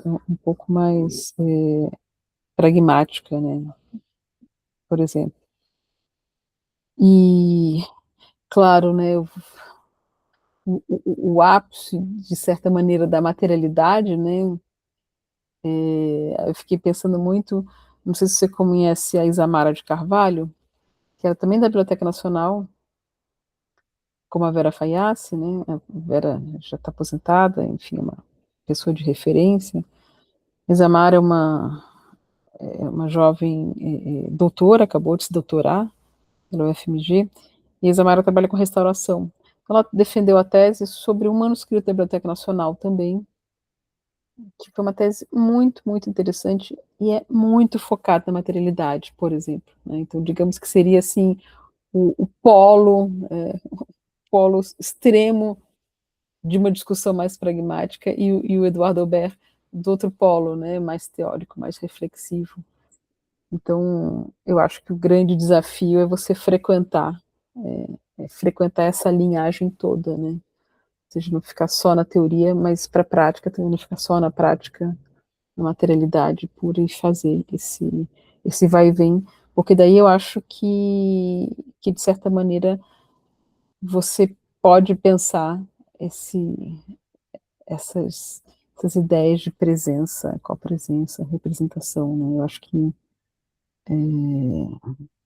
conseguir também lidar com tudo isso, né? E ainda, né, acho interessante essa preocupação que você tem também de trazer historiadores estudiosos brasileiros, né, acho que é muito bom, e a gente tem uma tradição, não de uma tradição, mas a gente tem, né, bons estudos sobre livro de horas. Tem uma tese de uma orientanda minha, Maria Isabel, também sobre os livros de horas da Biblioteca Nacional do Rio. Ela fez a dissertação na FRJ, ela fez o doutorado na USP. Maria Isabel Buscando Duarte de Souza, que é interessante do ponto de vista do funcionamento de um livro de horas, né? Ela também, claro, aprendeu muito com a Vera Fayassi. Agora, uma coisa que enfim, não sei se eu respondi, claro, não vou, essa pergunta foi uma pergunta muito longa, eu teria que fazer uma outra apresentação só para a gente discutir isso, mas até para devolver um pouco a pergunta, né,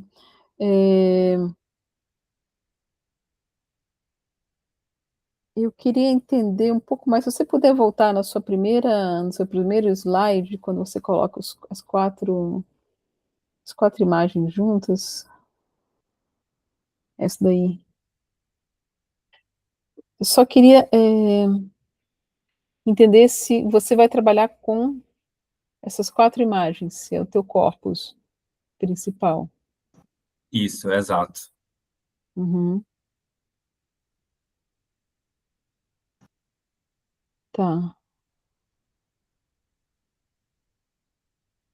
Não, porque é interessante porque elas são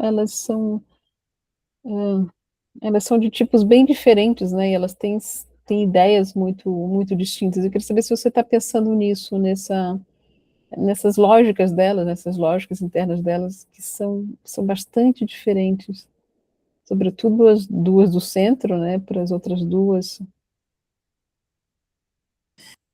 Sim, inclusive é um desafio para mim trabalhar com essa ideia de conjunto no livro de horas, porque eu não sei se eu isolo a imagem ou se eu trabalho com folhos, e de que maneira eu posso lidar, né, com essa ideia de conjunto, né, porque eu percebo que até mesmo em um tema, né, dentro de um livro de horas, né, dentro de um conteúdo, as imagens, né, embora apareçam ali dentro desse mesmo conteúdo, elas são bastante diferentes, né? Elas trazem, o que eu chamaria de um conteúdo diferente, né? Então, sim, eu também tenho pensado, mas a minha ideia de conjunto inicial, né, é partir, né, dessa própria divisão existente dentro do livro de horas, né, que a gente vem com o calendário, aí tem o evangeliário, aí, enfim, tem também o livro dos mortos, né? Aí eu também estou com essa questão contra essas divisões. Porque me perturba um pouco, porque elas, como eu falei, elas são muito diferentes, né? E, e eu não sei para onde você vai com essas questões, com essa tipologia muito diferente. Eu diria para você trabalhar com um conjunto mais próximo. Então, eu não sei se. Eu não lembro mais desse manuscrito, faz tempo que eu não, que eu não abro esse manuscrito. Mas, por exemplo, não tem os outros evangelistas da mesma maneira, porque aqui você tem João, você tem Mateus, Lucas, não, Lucas, e onde que estão? E cadê o E Marcos do mesmo tipo? Marcos, né, que no caso é o martírio de São Marcos, na última imagem. Pois é, só que eles estão representados de maneira muito diferente, porque normalmente no livro de horas você teria os quatro evangelistas escrevendo ou lendo. Aqui você. E é uma sequência, né? Você está pegando os livros. Ou seja, a primeira questão, por que os quatro evangelistas não estão no mesmo. Representados da mesma forma? Por que essa diferença? Por que você tem Mateus e Lucas representados da maneira quase ostensiva, da maneira ostensiva no sentido de mostrar, ostendere, mostrar. E daí você tem João com uma cena um pouco narrativa, e depois Marcos com uma cena super narrativa de um episódio da vida dele que não tem a ver com os evangelhos. Mesmo no caso de João, tem a ver com o Apocalipse, não tem a ver com os evangelhos. Então, só o fato dessas 4 imagens estarem juntas, primeira coisa, né, por que elas estão juntas aqui? Então, a sequência do livro é essa, mas por que a sequência do livro é essa? E ela é tão diferente assim? Então, eu acho que tem...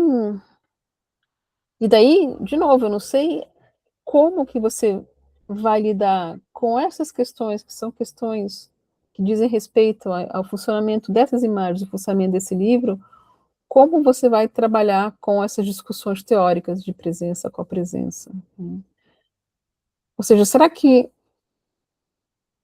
talvez você não esteja colocando um pouco, sabe assim, mudando um pouco a ordem, ou seja, indo muito para a teoria, e daí deixando um pouco de lado o teu objeto em específico, né, porque ler teoria é muito bom, esses autores são muito bons, são muito interessantes.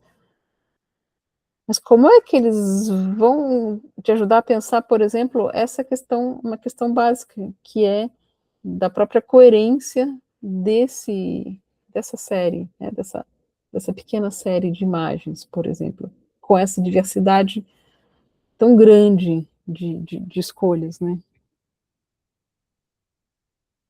Exato. Inclusive, já participei de algumas discussões, né, que quando a gente pega uma fonte, a gente primeiro parte da fonte antes da teoria, né? Mas daí eu também penso nessa dificuldade da gente encaixar essa fonte em uma determinada teoria, e daí eu não sei se eu trabalho aqui só apenas com a categoria de imagem, né, como teoria, né, e faço a análise dessas miniaturas, ou se eu vou para uma discussão mais ontológica, né? Tenho essa dúvida também. Porque daí eu posso utilizar essa literatura mais clássica, né, sobre imagens, né, o próprio Jean-Claude Schmitt, enfim, tenho pensado nisso.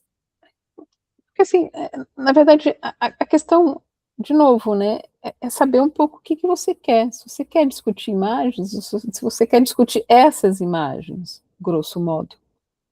Porque a sua discussão é uma discussão muito importante sobre imagens medievais, né, sobre modo de funcionamento das imagens medievais, sobre discussão sobre as imagens medievais. Você vê que eu estou falando sem o artigo. A outra questão é essas imagens medievais, essas 4. Então, eu acho que tem essa questão. Mas, enfim, o Felipe levantou a mão aqui. Eu levantei só para tentar dar um pitaco, que eu achei as discussões interessantes. Eu fiquei, grosso modo, com 2 questões. Uma eu vou deixar para depois, que é sobre outro assunto, mas a outra grande questão que eu fiquei era justamente sobre a composição do corpus aí, né? Adriano e eu temos conversado sobre isso, né? Eu fiquei insistindo com o Adriano para fazer as escolhas dos fólios, já que seria impossível num TCC, que é um trabalho curto, trabalhar muitos fólios, né? Mas agora, assistindo a sua apresentação, Maria Cristina, eu fiquei realmente, e vendo esse slide que o Adriano está projetando, até para mim, que sou totalmente leigo, ficou bem patente que a gente tem talvez ali 2 ou 3 grupos, né? Os 2 evangelistas do meio, Lucas e Mateus, são representados sentados, escrevendo. Já as representações de João e Marcos destoam bastante, né? E com essa ideia de série que você propôs, que na orientação de Adriano, estava pensando muito na viabilidade no TCC, né? Não se escolhia muitos fólios e tudo. Mas agora que você propôs fazer séries, né? Vindo lá do Bachê, que é um estudioso que a gente também já separou para ler, né, Adriano? fazer séries, estabelecer comparações, talvez a gente tenha aí 3 modelos para seriar, né? O dos evangelistas sentados escrevendo, o do Marcos, que é uma cena de martírio, realmente bem narrativizada, e a do João, com o Apocalipse aí, né, com a revelação. E aí eu realmente fiquei com essa pulga atrás da orelha também, né, mesmo que eu seja aqui, repito, leigo e um observador externo, estou só orientando o Adriano, que é quem está realmente botando a mão na massa e fazendo a pesquisa, mas talvez valha a pena, Adriano, a gente pensar realmente nisso. Você encontrou aí, não sei se foi consciente ou não a sua descoberta, Adriano, mas 3 modelos de representação distintas, né? Que talvez valesse a pena seriar. Não sei como a gente conseguiria fazer isso no TCC, né? Mas valeria a pena seriar. Eu acho que a primeira grande pergunta é olhar o manuscrito e saber se eles estão em sequência mesmo. E isso nos textos nos trabalhos que já foram escritos sobre esse manuscrito, eles vão falar isso. Foi reencadernado, você mesmo chamou a atenção, foram várias mãos. Essas mãos alteraram isso, porque é bem possível. Pegou um pedaço aqui, um pedaço aqui, um pedaço aqui, e encadernou tudo junto. Percebe? E aí isso muda. Porque uma coisa é um objeto feito, o livro foi pensado da maneira X. Se você pega esse livro e mistura o X com Y com Z, já virou uma outra questão. Nada que você não possa trabalhar, mas aí o seu trabalho tem que partir de outra questão. Então, por exemplo, pensar não um manuscrito, digamos, feito num tempo só, mas em vários, que pode ter feito sentido para quem fez isso. E aí, claro, a questão é saber quem é que fez isso, quem mandou fazer isso. Mas você pode levar o teu questionamento para, grosso modo, como funciona um livro com esse grau de variação. E aí, claro, né, você mesmo que você só trabalhe com essas imagens, tem que olhar o resto do manuscrito para saber se isso acontece também em outros momentos, até para poder saber como é que foi feita essa montagem. Então, na verdade, você teria, se for por esse caminho, você teria um outro conceito que é talvez mais importante, que é o conceito de montagem. Se for por aí, entendeu? Então, por isso é que eu falei por isso que eu estava com essa questão. A teoria, ela nos faz pensar, mas ela também tem que ter diálogo com o que a gente está pensando em relação ao nosso objeto. Porque senão corre-se o risco de querer muito adaptar, né, a imagem à teoria. Então, você, em princípio, olhando de novo, conheço esse manuscrito de folhear, nunca li muita coisa a respeito dele, não posso te falar nada além disso, posso falar uma besteira, mas, de fato, aqui são coisas diferentes, tem funcionamentos distintos nessas imagens. E a primeira coisa que a gente poderia pensar é por que isso acontece. São, grosso modo, 2 perguntas. O que é isso? Né? E aí, como o Felipe falou, são 3 grupos. Né? O que é isso, digamos assim? Depois, o porquê que é isso? Como é isso? Então, são essas questões que, em princípio, como você está falando, é uma teoria mais clássica, mais tradicional, mas é o que te permite pensar nesse objeto que te chamou a atenção. De novo, isso se você quiser trabalhar com essas imagens. A outra é a discussão sobre imagens, ontologia das imagens, enfim, é uma outra questão. Então, assim, eu acho que o que eu percebo é que estão dois trabalhos assim um pouco que não estão conversando muito bem, percebe? A impressão que eu tive, assim, te ouvindo, claro, né, uma apresentação rápida, evidentemente, etc. Mas, pelo que eu percebo.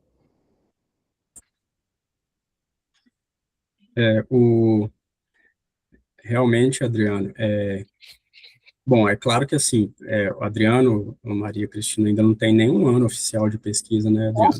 E já tem essa monte de leituras. Mas assim, Adriano está muito bem para quem vai defender o TCC nos próximos meses, né? Muito forte de teoria e metodologia, com bastante leitura, está bem acompanhado por bons autores. Mas não sei se você concorda, Adriano. Aí parece ser um belo caso, e isso, se eu entendi bem a proposta de Maria Cristina, né? De agora ir para as fontes e deixar elas adaptarem a teoria, né? E não a teoria conformar o seu corpus. Que realmente, além desse caso todo da materialidade, né, de que talvez a ordem das imagens tenha sido separada e tudo, mas talvez você pensar essas imagens, assim, porque tá muito visualmente claro que elas não compõem um grupo só, compõem mais de um grupo, né? Então, apesar de estar, talvez o autor aí que você está citando nesse slide, né, Caseles e tal, talvez tenham identificado como um grupo pensando na categoria evangelistas, mas a representação desses evangelistas, e deixando as imagens falarem, né, não pensando só na ontologia delas, mas na funcionalidade, como disse Maria Cristina, aí elas fraturam o grupo evangelista, né, porque você tem três representações aí, o evangelista apocalíptico, digamos assim, né, recebendo a revelação, os evangelistas escritores na cátedra, e o evangelista mártir, né. Então, as imagens fraturam o grupo evangelista em três subgrupos diferentes. Eu achei isso muito interessante. Mas, como Maria Cristina falou, me parece assim, um baita problema de pesquisa, bem, bem legal para você desenvolver. Né? Vai falar, Adriano? Não, estava só ouvindo. Não, mas vai lá, diga, a partir da sua experiência aí, o que você tem pensado. Eu nunca, tipo, eu não sabia nomear ainda essa descontinuidade, assim, porque tipo, essa diferença, né, entre as imagens, né, a princípio eu estava com essa ideia de conjunto pelo conteúdo, né, e como esses autores, eles dividem nesses livros de horas, eu estava pensando dessa forma, mas sim, né, agora, pensando nessas diferenças, eu vou ver o que eu faço, se eu mantenho as imagens ou vou pensar. Porque você acaba falando uma coisa que você critica, que é pensar a representação pela representação.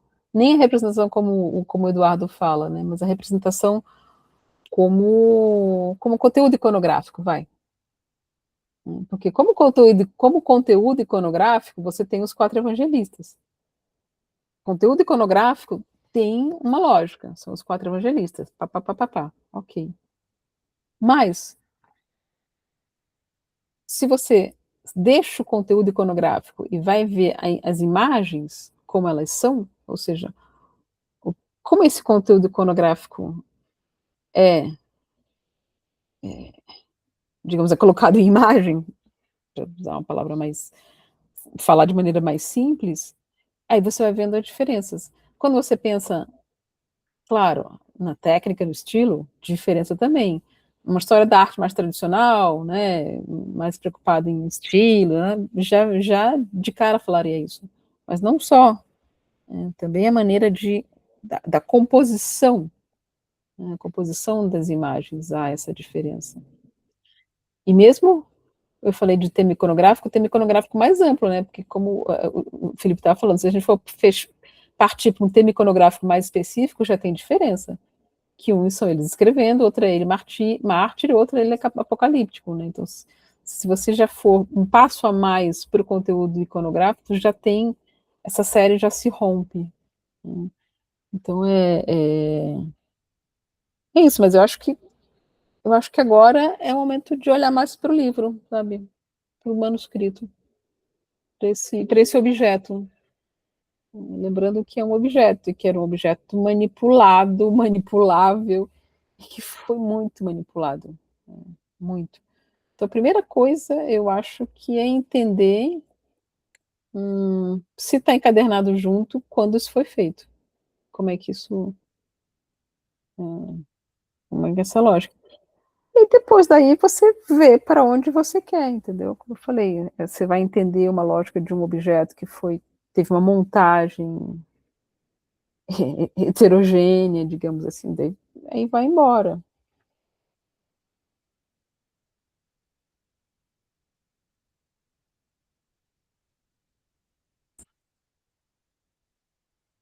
Adriano, quer falar mais, fazer mais Não. perguntas, questionamentos? Quem está nos ouvindo aí também, quiser falar, só levantar a mãozinha ou escrever aí no chat. Eu vou aproveitar aqui que eu já estou falando e colocar só uma outra questão também, que é para nos ajudar mais, queria ouvir a Maria Cristina. Achei excelente as dicas metodológicas e tudo, e queria só aprofundar em algo que me atormentava desde o doutorado também, afinal de contas, eu também acessei minha documentação digitalizada, né? E aí, como a gente pensar, por exemplo, a Maria deu um excelente exemplo ali da marca do dedo que fica na beirada da página e tudo, né? E aí eu fiquei me perguntando, bom, às vezes a digitalização que a gente pega dos manuscritos permite ver essas coisas, mas às vezes não permite, e às vezes os manuscritos são recortados, né? Enfim, como lidar com essas questões de materialidade e também outras possíveis. Eu me lembro de ler alguns artigos de autores falando, bom, a digitalização ela pode inclusive alterar, Maria Cristina também mostrou aí, até como a pigmentação aparece para nós, né? Um dourado vira um marrom, o antigo púrpura também vira uma coisa meio amarronzada, né? Como pensar essas questões, digamos assim, da virtualidade que pode alterar, né, a quantidade de pixels da imagem muda a resolução, os pigmentos que mudam com a máquina que escaneou o manuscrito, recortes que as próprias pessoas que digitalizam podem fazer, né, elas podem estar descartando alguma coisa que pareceu a elas irrelevante, né? Como é que a gente lida com isso, Maria Cristina? Eu acho que a primeira coisa é pensar que cada caso é um caso, né? Então nunca vai ter uma resposta. Eu acho que algo que assim, dizer, bom, a experiência em loco é a melhor? É a melhor, mas, por exemplo, contanto que você, por exemplo, tenha uma lupa, tenha uma luz negra, por exemplo, uma luz rasante, porque dependendo, você pega um manuscrito pequeno, e você está lá olho nu sem uma lupa, você vai perder um monte de coisa, por exemplo. Então, o contato direto, ele é bom, contanto que seja também, né? E aí, claro, né, se a gente quiser ir além, fazer um exame com espectrômetro, enfim, vai aumentando essa camada. Lembrando que mesmo que a gente, né, vá lá na Biblioteca Nacional da França, peça manuscritos, se deixarem, né, se não for digitalizado, porque eles são chatos, enfim. Mas lembrar que a gente está vendo um manuscrito feito centenas de anos depois. E que já passou por muita coisa. Não são as mesmas condições de iluminação, por exemplo. Então, uma coisa que a gente tem que deixar na cabeça é que, de qualquer maneira, ninguém, nem nós, nem os europeus, estamos vendo os manuscritos, ou as imagens, de maneira geral, como elas foram feitas, né? Isso pensando em manuscrito, que é uma coisa fácil, imagina uma coisa que está no alto, escultura, etc. Então, de certo modo, tem que lembrar que está todo mundo, em maior ou menor grau, no mesmo barco de não ter acesso, obviamente, né? E aí o que a gente tem que pensar é como, né, aquela história, se a vida te dá limões, fazer limonadas, né? Que limonadas a gente pode fazer? Então, por exemplo, a digitalização tem vantagens. Se for uma boa digitalização, você consegue ampliar pra caramba, né? Você consegue, com a digitalização, você consegue construir séries, né? Coisas que, sei lá, quando eu fiz a minha tese, era um inferno você construir uma série, fazer comparações, porque você tinha que depender de livro, ir para lá na biblioteca, ir no lugar, enfim. Agora você tem, né, a internet trouxe enorme vantagem. A gente pode estudar, de fato, imagens medievais no Brasil, coisa que há 20 anos, lá quando eu comecei a estudar, não era possível, né? Então, pensar naquilo que a digitalização pode trazer, né, essa oportunidade de construir série, de trabalhar com isso, a possibilidade de ver detalhes, e tentar minimizar também, de procurar boas digitalizações, quando possível. Se a gente tem uma opção, ver o que que a própria biblioteca, o que o próprio museu está trazendo, em geral é de melhor qualidade. Se a gente, por exemplo, as digitalizações ou as fotografias mais antigas, elas em geral têm uma qualidade mais baixa. Então é muito comum obras mais conhecidas que você tem, sei lá, várias reproduções e o grau, e vai mudando, porque as fotos que foram feitas na década de 60, 70, comparar com hoje, tem diferença muito grande. Por outro lado, também tem obras que foram fotografadas nos anos 60 que depois sumiram, que se não fossem essas imagens, você... Então, assim, parece uma coisa meio poliana, mas assim, em geral a gente consegue, né, pegar um lado bom, não é só um lado ruim. E saber quando tem um recorte, saber que aquilo é um recorte. Como o Adriano falou, eu escolhi mostrar aqui um recorte para a gente poder enxergar melhor. Ok, tem uma justificativa, né? Foi feita de propósito para você chamar atenção por um detalhe que você não conseguiria enxergar muito bem. Então, é sempre bom tentar achar as reproduções mais honestas também, quando possível. Aquelas que os recortes são falados, são explicitados, aquelas que, sei lá, se você for usar um efeito para melhorar a imagem, que isso seja dito. E é o que dá para fazer, na verdade, assim. Esse pensar um pouco isso, né? No que a gente, o que dá para fazer, mas acho que o mais importante é ser crítico, é saber que existem limites e deixar esses limites muito claros. Então, por exemplo, aqui, se você for falar, esse livro foi reencadernado, foi feita uma outra, se perdeu a série completa? Ah, se perdeu a série completa. Sei lá, para dar um exemplo, entendeu? O que você for fazer, como o Adriano falou, eu recortei porque eu recortei para deixar mais claro a visualização. Então, eu acho que isso é fundamental. De resto, não tem não tem muito o que fazer. O nosso limite, né? É um jeito realmente a gente espremer o limão. Eu estou num projeto que o Igor está desenvolvendo, que é de fazer levantamento dos manuscritos medievais que estão no Brasil. Então, assim, a gente está encontrando uma quantidade boa. Então, Eu vi a divulgação de uma aula que ele vai dar na UNB, se não me engano, né? pois é, em relação a esse projeto, assim, a quantidade de livros que a gente está descobrindo é muito maior do que a gente sabia. Então, assim, cada vez mais a gente tem essa possibilidade de trabalhar com manuscritos aqui mais perto, né? Então, isso resolveu um pouco essa discussão, essa questão.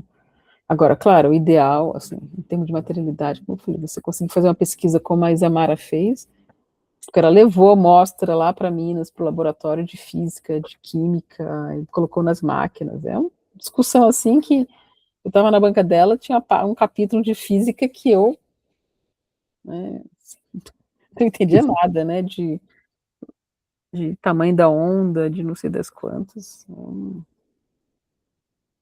Bem chique. Daí, claro, se você só consegue fazer isso se você tem um manuscrito ao lado e te deixam fazer isso também, né?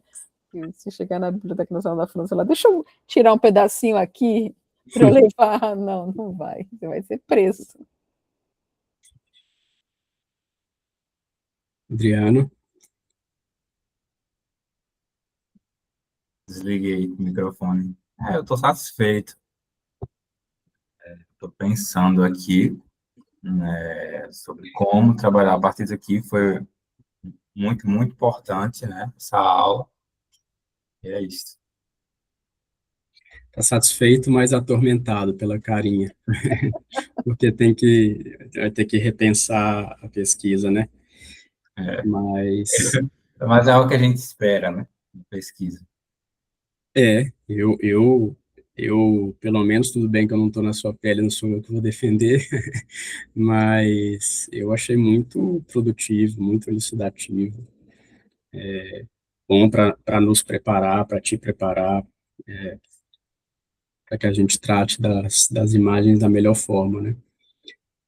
Como a gente, no começo da orientação, estava conversando, tem questões teóricas e metodológicas muito, muito importantes, né?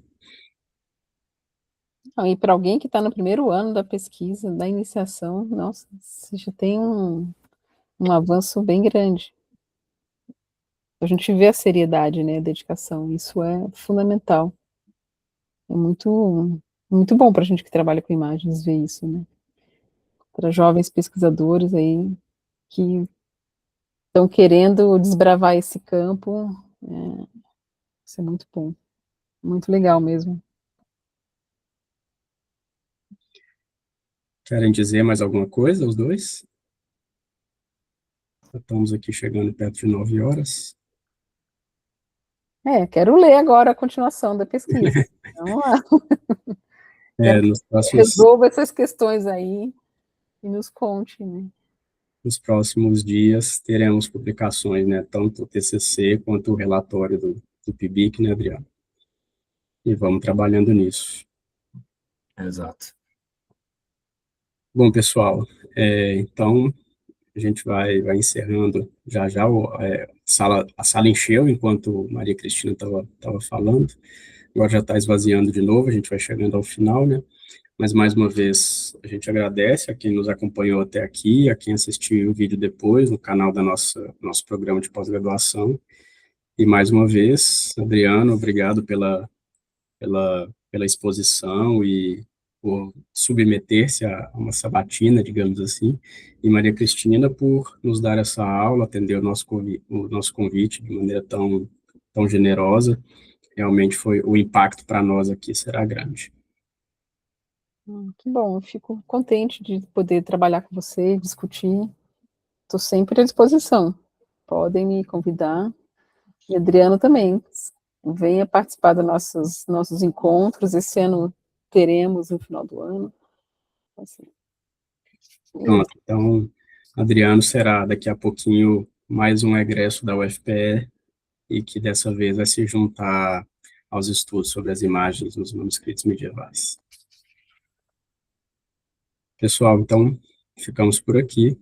Boa noite a todas e a todos, mais uma vez, e até a próxima. Obrigado, gente. Tchau, tchau. tchau. Vou encerrar aqui a gravação. Depois você corta, Felipe, o meu. Corta, sim, eu vou, na hora de postar, eu corto. Então tá bom.